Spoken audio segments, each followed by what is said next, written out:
Hi there and welcome to chapter 5, lecture number 1. So in this lecture we will work on the scene template to prepare the environment scene, and we will make a setup for the collections so we know where we have to put everything. Alright, so let's start with the collections. I like to remove the default cube and removing the lamp, and we start with that. We rename the collection to camera and spotlight. Yes, so that's should be good. Then we add a new collection and we call this terrain, to store the muddy terrain and the water plane. We all put it in this collection. So another one, a new, and we call this nature. And another one, paste, no, new one. And the buildings, we create a farmhouse and we can store it right there. And one more, and I call this atmosphere. So the fog layer will be stored right there. Good, so we have a fresh new Blender scene, and we can start.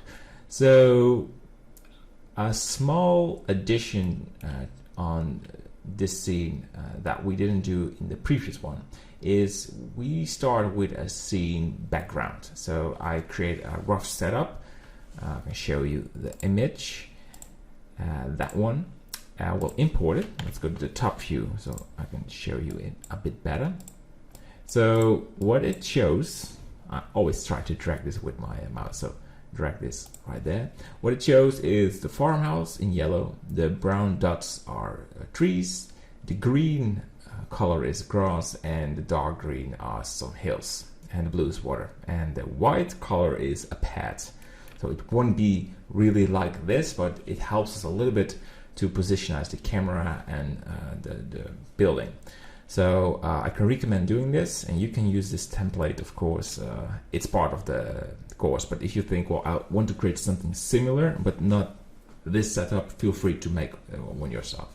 All right, so let's start scene plane, and I want to have the same scaling as the previous scene. So let's scale this.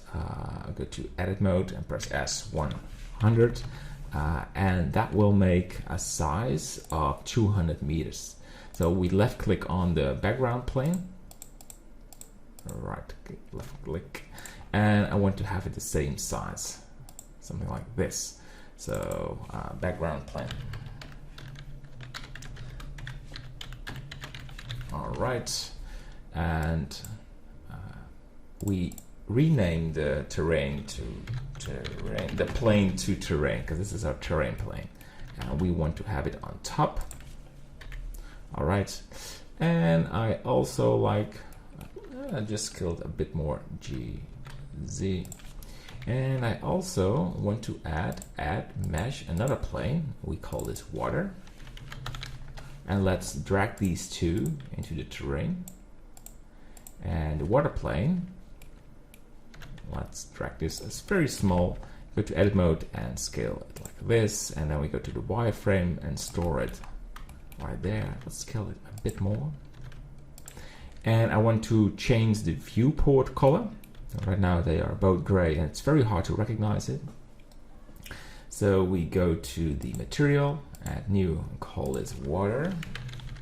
You won't do any materials changes, but I like to change the viewport color. So we recognize it with blue, and that one as well, and call this terrain. Yes, and also for the water, yeah, water terrain. Terrain will be brownish. Yeah, just great. So move this water plane, press GZ underneath the terrain. All right. So when we're going to scale the terrain, it will be visible as water. I like to add a subdivision and go for simple, so with one deform and a sample size of 6, and apply it. And I want to simplify it 2 more times, and this will be the maximum amount of vertices that will be smooth for the viewport. So we can simplify it one more time, but then if we use the proportional editing, it will really slow down everything. So this is the maximum. All right, so I think we are ready.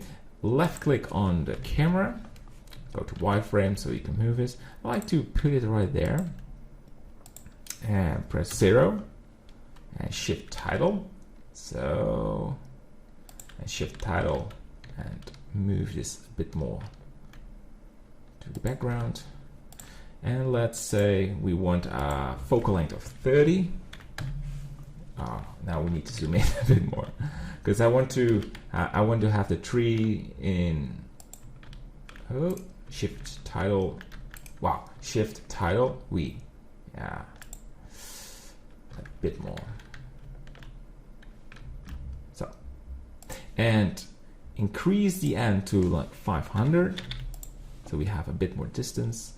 All right, so I think we are ready to deform the landscape, but that's something we're going to do in the following lecture. So this is the end of lecture 1. We made a nice scene template, we organized the collections, and yeah, that's pretty much it. So one more thing before we end. I always have to review the thing. Go to Workbench because we won't work with any texture, and it will help us to check out the landscape. It works much smoother.